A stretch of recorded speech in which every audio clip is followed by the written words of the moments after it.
Hello and welcome to another edition of the Spartan Sports Report. My name is Ronnie Wiley. This is Clint Brown.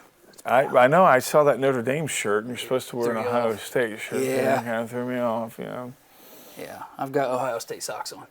Oh yeah, right. Yeah, I'm sure, and underwear too, and an undershirt. Yeah. Completely pulling for them subvertedly. Yeah. Well, he still owes the shirt. He's going to wear it someday. I hope so. It'll happen. I'm a man of my word. I'll make it happen. Yeah.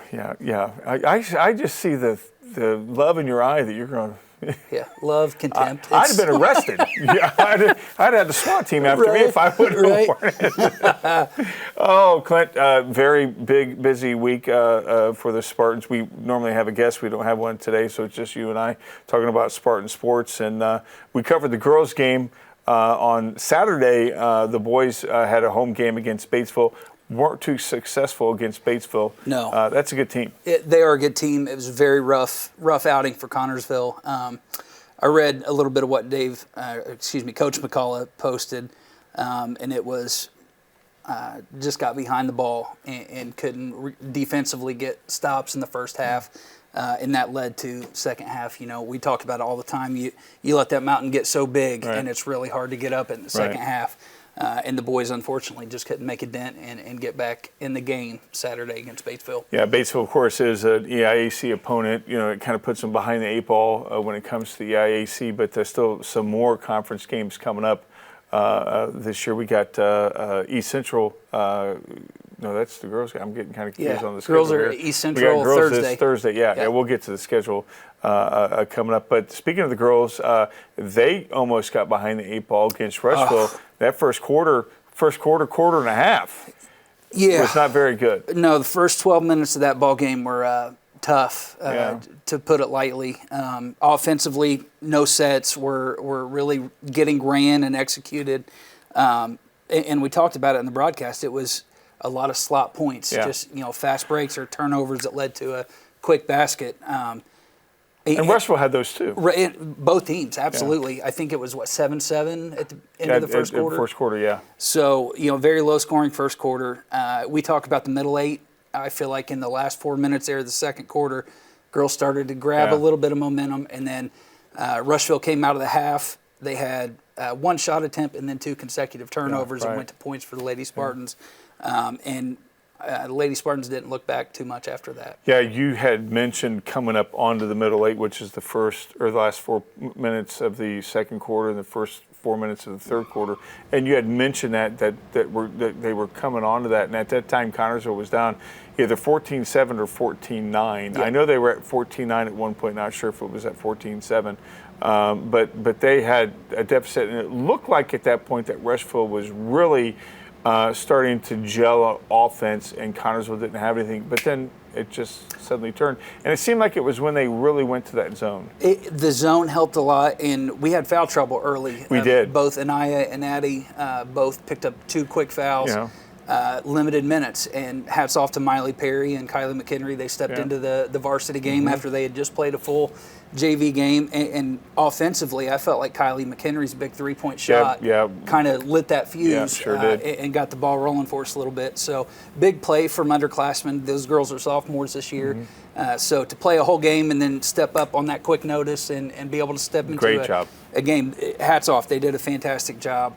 But I felt like after that three, it kind of broke the lid off the basket, and we started getting some shots to drop, and that helped tremendously moving down. You talk about the fouls. Both teams, there was a lot of fouls. There didn't seem to be any consistency on what type of foul was going to be called. Any and all. It seemed like you can get bashed in the face and it wouldn't be called, and the next time it would be called, or you can get barely touched. I think you had two fouls called on you. Yeah, the wind changed directions. That was foul. You were called on one but it was just amazing how That was unbelievable. You kept it cool for the most part. I'm working on it. Yeah. Doing some interpersonal diving into myself. Hum. A lot of meditation. The game stoppages overall in that game, it took a long time to get that varsity match played. Not used to that. Usually, it's by 9 o'clock we're leaving the gym, and a little after that. So, but to their credit, Connorsville did find a way to step up, especially in that second half. I can't say much that their offensive sets worked. Their shots were just dropping a little bit better. And I know Coach Williams put emphasis when she was here on wanting to run the sets and be effective in executing that. And come sectional play, that's going to be valuable, most valuable for the Connorsville Lady Spartans to have success. The play of Kendall Bottomley, the freshman, was just 19 points. Yeah, it was just incredible. Yeah, a lot of under the basket stuff, a lot of rebounds, a couple huge blocks. She sent one ball, I think, 5 or 6 rows up in the stands. Yeah. And you don't see those kind of emphatic blocks too much in girls basketball. But when you do, even I think the Rushville fans kind of went nuts for that. Yeah. So everybody loves a good basketball play. And that's followed up by her game at home when they had Pendleton Heights. I think she had 15 or 16 points. A lot from the free throw line. She shot very well there. But from a freshman coming into sectional time, you really want to see that production. Yeah, and I mean, she was very productive. Anaya Bennett was very productive. Yeah. I think she was 17. Yeah, she had 17 or 18 points. Yeah, and she was hitting from anywhere. Yeah, the second half, I feel like she we really talked got about going. Yes, halftime, she shot. It had to be 10 shots from one spot. Nobody was hitting. Nobody was in the first half. Halftime, I seen her stand on this spot, shoot probably 10 threes. Yeah. And as soon as she touched the ball there in game, I was like, here it goes. And the next 2 shots she took from there were right through the net. Well, the first shot she made, I remember, was just the girl was on her, and I'm taking the 3, and she nailed it. I mean, she predetermined. Was she knew that shot was going when up. she was ready to drive, she was ready to drive. It was amazing. Addie Jones had a little hard time shooting, but what I loved about her play was the fact that she did not at all slack on defense. She played incredible defense. Yeah, and I think one could argue that was a little too aggressive in the beginning. Well, getting those she two quick fouls. Quick fouls. And it's hard. I've noticed that when Addie does pick up those first couple 2 fouls, 2 or 3, whatever the case may be, when they're quick, she kind of gets in a slump offensively. She starts being maybe a little bit more reserved in the way that she's playing. And I think that's the importance to stress to her is, hey, we need you to be on the floor. We need you to be the point guard. Got to be smart. You got to play smart basketball. What was going to be called a foul? I mean, he didn't. I'm surprised in nobody. Her defense. I don't think anybody fouled out of that game. I'm shocked that if they didn't, but I don't remember anybody fouling out of the game. But it was. I think Rushville had one girl, and there was like 2 minutes left in the fourth quarter. Yeah, maybe. But there was enough fouls. And for after a while, you ran out of ink. Pretty much. It was like an Oprah show. Just right. You get a foul. You get a foul. You get a foul. And you get a foul. And I got a foul. We all were and got fouls. But again, Lady Spartans improved to 14-7 on the season. Getting some momentum as they go into the sectional. They have East Central coming. Well, actually, they got a game tonight. Tonight against Union County. Yep. So that's senior night. Unfortunately, we won't be there at the game tonight due to the government stuff that we got to do. Sure. But that's senior night, and if you can make it, get out there because it's something very special tonight going to happen with JC and a girl from Union County. So that's going to be great. Yeah, Coach Williams said it best when she said JC is the girl that shows up every day for practice. She was there every day in the game. She's 100%, and that's how she leads this team. Yeah. It would be great to see Connorsville show up in a big way tonight and support the girls, especially JC being our only senior, celebrating what she's gave to the program over the years. So that's I don't remember a time when we had in any basketball or football or definitely football, but really any other sport where we've had just one senior. Maybe some of the other sports, but definitely basketball in a long time where it's a rare situation. One senior. Yeah. So she's a loner, but she's so. You're right. She's such a leader. Yes. quiet, but she leads well. She was my Spartan Student Athlete of the Month when I had the magazine a couple of years ago when she was a sophomore. So that shows what type of leader she was even back then. Consistency. Yeah, she was. She's definitely going to be missed. Yes, and especially coming into tournament play. It's quick games. Luckily, again this year we got the bye. And if we want to put the graphic up, that's right. Yeah, we got Connorsville did draw the first round bye, so they're going to play the winner of Yorktown and Newcastle. Game 1 is going to be played Tuesday night. Game 2 will be played Tuesday night. Games 3 and 4 are going to be played Friday night. Mm-hmm. And then the championship game will be played on Saturday. So that's a lot of games squeezed into one week. And when you lose a player like JC and take that extra depth away out of the bench, it's a tough task to ask the girls to step up and be able to play that kind of a schedule. And I know we had a week here, 2 weeks ago, where the girls played 3 games, and it was a quick Friday, Saturday turnaround. Yeah. And that's good. That prepped them. But sectional plays a little bit tougher. Right. It's a little bit quicker. It's a little bit stronger. Right. So it's going to be a good test. But I think we've got a chance. If we talked about it all year long, if we show up playing Lady Spartan basketball, we're a tough team to beat, and we've got a real good chance to walk out of there champions. Yeah, and I would love to see that happen. Absolutely. With these girls, very good girls. Yes. Good girls, and Shane, of course, Coach Williams is a true testament to what it means to be a Spartan. Absolutely. Because she was one. And we had her on the show, and she said, "No, I never dreamed of being this." Not right, yeah. Year 2, you're a sectional champion coach. Yeah, that would be fantastic. What better way to kick off your career, right? Yeah, right. So, and have her daughter on the team. It's a real opportunity. Yeah. So. And good luck to the girls. Absolutely. Because they are very, very good. Let's go back to the game on Saturday and show some highlights from the game in Rushville, as Rushville got the tip. Surprisingly, and didn't know which way they were going to go to start off. Yeah, a little confusion there. Yeah. But again, Connorsville took over 2 minutes to get on the board, and that was a quick layup there from Anaya. And but Connorsville didn't score for the longest time. Right. Yeah, we're 23 seconds left. Connorsville had now 4 points. Yeah. But 2 points all the way through the first quarter till that very last few seconds. And so Connorsville down 13-7 here, again, coming up on the middle 8 you talked about. Yeah, and that was a nice drive that Kendall had right there, baseline. And here's that big 3 from Kylie. Yeah, right there. That was it. And that kind of, as you mentioned, got it going, 14-12. Again, we're in the middle 4 right here, a steal from Anaya. She had a lot of steals. Very active in the passing lanes, and that led to a lot of transition baskets. Again, tie ball game, middle. There's that spot. Middle 8. Yeah, that was where I was shocked she took the shot. Here she is again. Well, maybe. She drove that time. Well, I love that one. That was just she has that determination. You can tell when she has that look. Got lucky on that. Nice dime. I remember seeing that live. That was a good dish right there to Kendall, who was a recipient of a lot of good passes inside. Absolutely. She cleaned them up, too. Here's that spot again from Anaya right there. And this is when they really started pulling away Connorsville. And I think here they scored a couple of quick points. That was just a beautiful. Absolutely. Took the defender completely to the left, and there was no fight really put up. That was a quick move, and a lot of finishes underneath. And that's something we've struggled with maybe throughout the year a little bit, is getting those baskets but not being able to finish them on the fast breaks. Yeah, here's the 3-point play that, because we were talking right before that where Addie, she hadn't made a 3-point play bucket all night, but got the 3-point opportunity right there and was able to sink the and one. That was a beautiful play there from Kendall, getting the rebound and just going in traffic, getting it off the glass right there.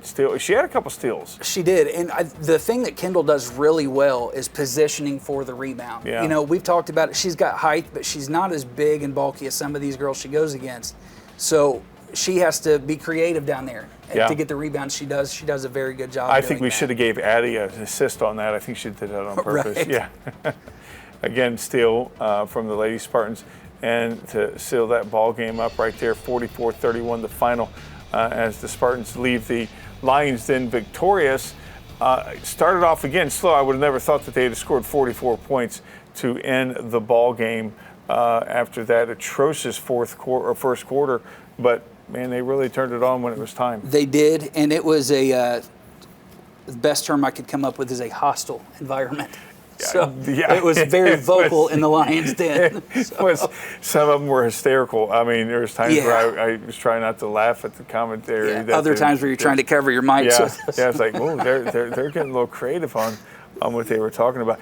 But the Lady Spartans walk out of there victorious again. Game tonight at the Bowl, and then this week they have a game against East Central. This could be for second place. Absolutely. And you always hear, if you're not first, you're last. But this year in this conference, Greensburg's just untouchable. We had to concede that early when they went on their undefeated streak. And if they don't win state, I'd be very surprised. I would too. But again, you got to play. Conference is always the first goal of the year. Hey, we want to win conference. Right. I think if I'm Coach Williams, I'd take that as a win. I do too. This is my second year here. Yeah. Young group of girls, only 2 years working together. Mm-hmm. Yeah. Second place, and of course, don't forget they have to go win the game. Right, they do. So it's not going to be a gift to give me from East Central. So you got to think too, and it's hard not to do this. It's hard not to think ahead because we still got this season going on. But we're going to have one more year of Anaya as a senior. Yep. Serenity as a senior, Addie as a senior. So these three right there, the trifecta of guards for the Connersville Spartans, man, that's going to be and with Kendall and then Kinsey, and with McHenry, some of these girls getting a little bit more. Oh my gosh, this team is going to be very, very good next year. But we got to worry about this year. Sure. And it's hard not to be optimistic. It's hard not to be optimistic, but the talent's still there now. It is. So it's hard not to get excited about sectional now. Yeah. But we still got these games still I want to see on. the girls really believe in themselves, and I think that's where a lot of our trouble has came. Where they stepped on the floor and maybe they felt unmatched on paper, and scouting report may have been a little tough. Right. I want to see them believe in themselves. Right. They've got the potential to go win these ball games. And I feel like too many times we've beat ourselves. We've taken ourselves out of the first quarter, and then it's playing catch-up all game. And the sectional week, these two games, I'd really like to see us get our function going, execute, and come out with some confidence come sectionals. Yeah, and I think they will. Let's check some scores from January 20th to the 24th. Boys varsity basketball lost that game again to Batesville 61-33. They will next face South Ripley at home on Friday and Centerville at home on Saturday. We have those games for you here on TV3. Girls varsity basketball lost to Pendleton Heights 52-37. A game that that's a good team. They are a good team, and that was the one that I will think of from the year of we beat ourselves in the beginning. Yeah, that's when we just couldn't get out. But again, we came away with the victory. At Rushville, 44-31 that you saw highlights of. They have, again, 2 games left this regular season, taking on Union County tonight from that makeup game a couple of weeks ago here at the Bowl. And East Central on Thursday. TV3 will be bringing you that game live at East Central on Thursday. Girls varsity basketball sectional just around the corner. This past weekend, the girls sectional pairings were announced. Again, you saw the pairings. Connersville receiving the bye. They'll take on the first round winner of either Yorktown or Newcastle on the 7th at 6 p.m. This year's sectional will be held at the Connersville Spartan Bowl, so get your tickets. Check them out. You got to check them out. Check the entire community. We encourage the entire community to come on out and support the Lady Spartans. First round starts Tuesday, February 4th at 6 p.m. with the championship game taking place on Saturday, February 8th at 7:30. Tune in the JV basketball. The boys won over Batesville 48-34. Their next game will be Friday at home against South Ripley and Saturday at home against Centerville. I like those boys. Yeah, they're a tough squad. Freshmen are undefeated still. Yeah, the future is looking good. Girls JV team beat Pendleton Heights 37-32 and lost to Rushville. Do you see how they wrote that? John, come on, you're killing me. 41-25 is what they lost. Yeah. Big score first. Big score first.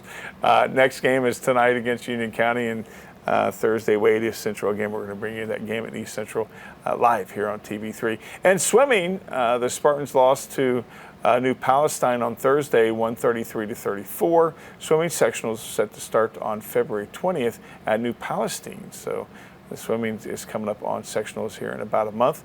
Spartan wrestling sectionals are also set to start this Saturday at Franklin County at 9 a.m. And so sectional coming up for wrestling. Busy time of year. Next month is going to be really, I'm sure Andrea Van Meter has got her hands full in every different way. I don't know how she does it. Yeah, it's a lot to balance. I don't know how she does it, but she does it. She does. Somehow, some way she does it. She is very, very well received here at SEA. We're very grateful to have her. Yeah, she's done a great job. This is what, third year?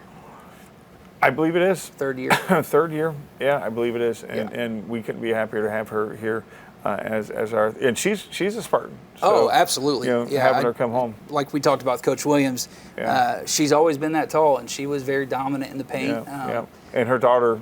Taking just like her. Right in the footsteps. Yeah. And now she's got a younger daughter. The name left me, and I apologize. But she played rude. Well, I know. That's just rude. I wouldn't even mention it. I can't. That's why I call my wife and all three daughters Babe. Yeah, Babe. Never mess it up. You forgot their name. Yeah. That's right. But no, her young daughter played with my middle daughter, and she's a good ball player as well. Your middle daughter's name? Abrielle. Yeah, that's her name. Yes, okay. Don't ask me birthday. No, I won't. So. I won't. I won't. So lots of things happening again with CHS athletics. Again, the sectional is coming up at the bowl. Nothing. I think, and maybe it's because I'm biased, but I think the sectional needs to be at the bowl for the girls and the boys. Yeah. I know for years we had the regional when we didn't have the sectional, but that's not our team. It's a legendary gym. It is. It is. And again, I'm trying not to be biased. People would say that I'm biased, but I know I've talked to a lot of people that are from other cities, and they will tell you that the Spartan Bowl, there's almost nothing like it. No, and we talk to people that come to a game just because, they're visiting family, and they've always heard about the Spartan Bowl. Yeah. They're not even there for either team. Right. They just want the experience of being at the Spartan Bowl. And we're more intimate. I think, Newcastle's bigger. Yeah, we know, but we're closer to the floor. I think it's a lot more intimate, and we have the best pregame show. Yeah, the pregame show sets us apart by far. Yeah, I don't know why nobody wants to copy that, but which I would be okay with that if anybody wanted to share what we do, because it makes it's for the kids, and we should get royalties. Well, I think we should. Yeah, I think we should. No, I would strongly encourage, even when our girls aren't playing this week, come out to the bowl. Great atmosphere. Yeah, it is. Prices are very reasonable. Tickets are $7. That is something you probably should know. Tickets will not be sold at the gym. They will be sold at the athletic office? At the athletic office. Yeah. You can contact the athletic office. And they may have a website where you can buy them off of. Yeah. But I know that you will need to come to the gym with a ticket. You won't be able to purchase one there. Have they just changed that? Because I want to say when they had the sectional for the boys, we could have picked up tickets. I think you're right. Like individual session was 7 or 10 or something. Yeah, the post that I seen, if I'm not mistaken, let me just get the phone whip out the handy dandy notebook. Getting out the notebook. We're going to make it official. We're finding things out on the spot, which is another show that I host, by the way. We got to get you back on that show. Yeah, I had to plug my show. Yeah. Because he's taking forever. Well, I mean, athletics is posted. Yeah, tickets are $7 each session. Pre-sale tickets may be purchased through EventLink. No tickets will be sold at the schools. Cash and card will be accepted at the gate. The pre-sale link will be posted later this week. Well, that's the school. Yeah. I'm lost. Here's what I would tell you. Contact the athletic office. Or look on EventLink if you're familiar and go that route. Am I wrong? No, I wouldn't want to show up under the presumption that I can buy tickets and not. So if you plan on coming, just a little bit of pre-planning. So just call the athletic office. Yeah, absolutely. As for Andrea, she has nothing else going on. She has nothing else going on. She'd be glad to take your phone calls. No, we don't want to put any more on her. That was Clint, Andrea. Anyway, I think that. John, I said it. Yeah. That about does it for this abbreviated edition of the Spartan Sports Report. He is Clint. I got look at that Notre Dame shirt. Next time, he's got to wear an Ohio State shirt, folks. He just got to. I see. Friday night. I won. I'll call it Friday night. No, we can't do Friday. Yeah, we'll be at home. At the bowl. Yeah, we're at the bowl. So yeah, we'll be on camera. Yeah, that was the deal. Yeah, that's right. Yeah, so yeah, we're on camera. Yeah. And we'll make sure the guys, since we're gonna have a floor camera guy, come on down and. I don't know if we need to go that far. I think we do. I think we do. Because you would make me do it. Because then I'd have Bubba Cassidy. Yes, you would. You'd have Kevin Cassidy. He would give me that shirt. Yeah. He'd be making sure he'd put it on me. It's fair. Sure. It's fair. Bet's a bet. But I didn't call and harass you that night. I didn't do anything. I didn't text you. I didn't rub it in. Very humble in victory. I was humble in victory because I know how it is when my team lost to the team up north a couple weeks before that. Okay, enough of that. We're still the national champs, though. You are. Yeah, it was allergies. I know. I'm not liking that, though. It's still an asterisk because of the fact that they lost to that team up north, which next year. Anyway, that does it for this edition of the Spartan Sports Report. He's Clint Brown. I'm Ronnie Wiley. We'll catch you at the bowl on Friday. Good night, everybody.